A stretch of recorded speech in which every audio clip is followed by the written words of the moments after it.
Well, one of the reasons and one of the people that has led the charge against e-cigarettes is our good old friend, Dr. Stanton Glantz from the Center for Tobacco Control Research and Education from UCSF. Guy, if you were able to apply just a few words to describe the mendacity, if you believe there is mendacity with Dr. Glantz, who is he and what's the news today? Stanton Glantz is an academic whose career was mainly based on the hatred of people who made different lifestyle choices than him, a falsification and manipulation of data, manipulation of the media to serve his private political prejudices, and hopefully, this will be the end of his career, and the world of science, the world of harm reduction, and consumers will be better off for the lack of his presence, which was a pernicious one that held sway for many decades and was given far too much credence during his life, and hopefully after his life, people will recognize quite what a vicious fraudster he was. And we saw some of this last year, the retraction of a paper he had with, embarrassingly weak evidence trying to claim that e-cigarettes cause heart attacks. I think the same will happen with a paper he published earlier this year. And that's not to mention these allegations of sexual misconduct made against him. So it's a good thing that he is no longer at UCSF. I can only speculate, but I doubt it was voluntary. So it's a good day. During this dark cloud that has been the PMTA deadline day, there is a silver lining that one of the people who has been just such a unbelievably, pernicious influence in this debate is no longer going to have an official position at an American university. Yeah, I mean, we're talking tens of millions of dollars of government funding. I mean, he was the king of tobacco funding. But though he's got a lot of people he's trained over the years. Yes, that is true, and there will no doubt be people willing to take up the mantle of Stanton Glantz's profession. It's highly profitable to get involved in crusades against products that people enjoy.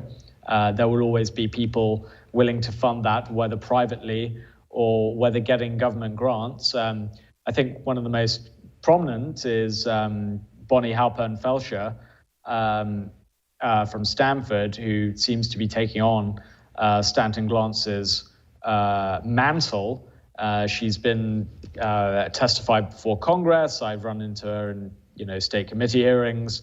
I believe she's in child psychology or something like that, and has been a vigorous campaigner against e-cigarettes and tobacco harm reduction.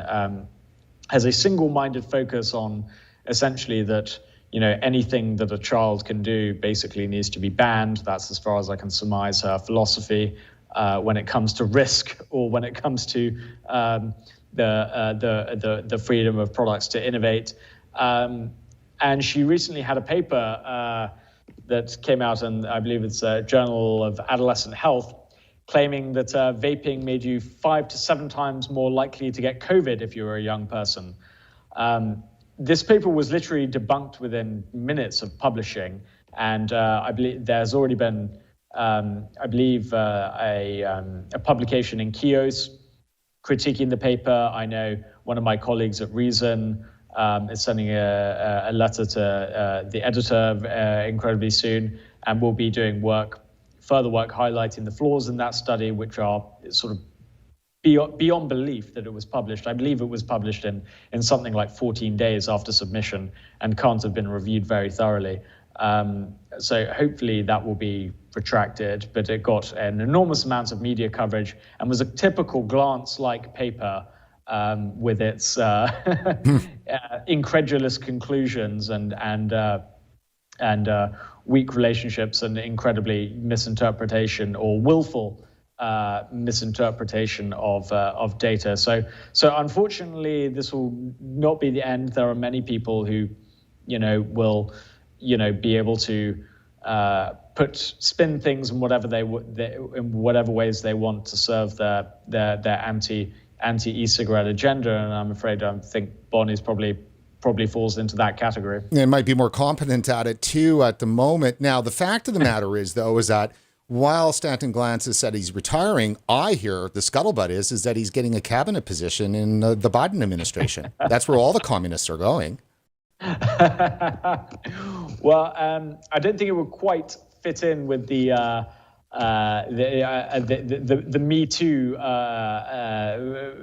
Me Too friendly presidency that Joe Biden wishes to usher in. So I don't think a person of Glantz's character will be invited anytime soon there, no matter what the scuttlebutt is on the side streets there, Brent. So I'm hoping that we will have seen largely the back of Stanton Glantz, who, but I imagine he'll have a few more things out before he's done. Most of which I imagine will focus on the marijuana industry. It's been an increasing focus of his, decrying the legalization of marijuana.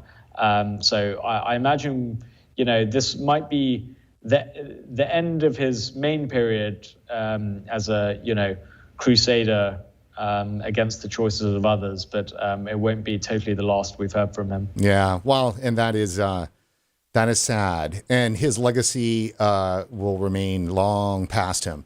It was his research that delivered the secondhand smoke decision, through public health, and then in the public that gave the right, that very first real move for government to be able to remove people's individual rights. And, and that research has appeared to be completely, totally bollocks too as well. Yeah. I mean, the second... Hold on, so let's be very careful here. I am doubting the secondhand smoke research. Does that make me a crazy conspiracy person? No, absolutely not. And for those who are interested in this topic, Jacob GRIER wrote a wonderful article for Slate. I believe this was a year or two ago, outlining the history of this. And, for those who follow this, we've long known that, yes, of course, secondhand smoke can be harmful. There is, exhaling cigarette smoke and lots of it in confined spaces, and you're breathing it in, is not good for you and does not have zero effect. But the problem with a lot of the secondhand smoke claims was things that I was taught in school, Brent. For instance, I was taught in high school that secondhand smoke is worse than inhaling mainstream smoke. Wow. And you were told that, secondhand smoke is, even if you're exposed to it, just, very generally, you can contract cancer. And that's just, the evidence was wildly overstated. It was massively overstated, one of which from a Stanton Glantz paper. And of course, there was a total scandal with two scientists, Ernstrom and Cabot, who were undertaking a study on secondhand smoke for the American Heart Association, I believe it was, who did a big epidemiological study on this, and they started to find that basically they could find no major detectable effect on cancer outcomes from secondhand. And that was happening in real time while things were...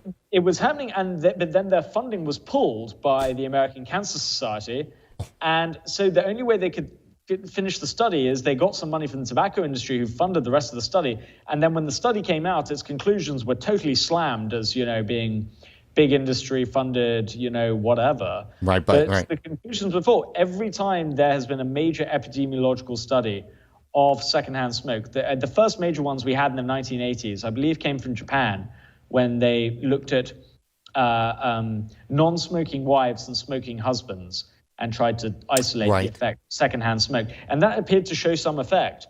But then every time we did more studies on this, the effect got less and less and less and less and less, and appeared to not be really a major problem. And exactly as you say, the secondhand smoke argument was used as a battering ram for all sorts of infringements on the liberties of business owners, on the liberties of consumers, because of course, I would agree as a good libertarian, if you are causing a harm to me, then you should, and I'm not participating in the activity, you should pay a price for it or so on. But we were told that, bar owners can't even allow smoking in their own bars. It's their own bar. And you can't even go in there as a patron and say, well, I want to go into a smoky bar. That's my choice. Because you're told, well, then the employees of the bar suffer that. We had a whole suite of labor laws, introduced on this, that even if you want to be a bar that allows smoking or vaping or whatever, you can't because of your employees. So it was on the manufacturer of this mythical employee who can only get a job in a smoky bar that then has to be protected from the rest of us who might want freedom of choice. This invented person who doesn't exist. For their safety, the rights of everyone else needs to be infringed. Right, exactly. Well, the rights of a smoker obviously don't matter, and that was the battle. When you look at liberty in the United States, I see this as being there's no other example when you've got, how many smokers were there? 50, 80 million, 90 million at the time, say 2000, or say 1990, when really the push happened. 2003 is when the research came out. People forget that. It's not that long ago that we were still allowed to smoke in bars and everything else. So, as Ben Shapiro says, he goes, it's the waving your arms around rule, the flailing your arms. I can flail my arms around all I want as long as I don't hit anybody with them, all right? And so that was the argument with secondhand smoke. They tried and tried and tried and tried and tried. It wasn't until they could show that there was harm happening to other people that they could then, come down the hammer on it. That's right, because most people, even though they didn't like a lot of smoke around them, and, a lot of businesses had, got rid of smoking in the workplace and so on. And that's totally fine. It's totally their decision. I have absolutely no problem. Any private business totally has the right to ban smoking and say either go into a smoky area or go outside or so on. That doesn't bother me one way or the other. The problem was the government intervening and saying that nobody could smoke in any bar for any reason. I mean, it's... but for the grace of God, there are only a few cigar bars left in this country, really, where you can have a cigar,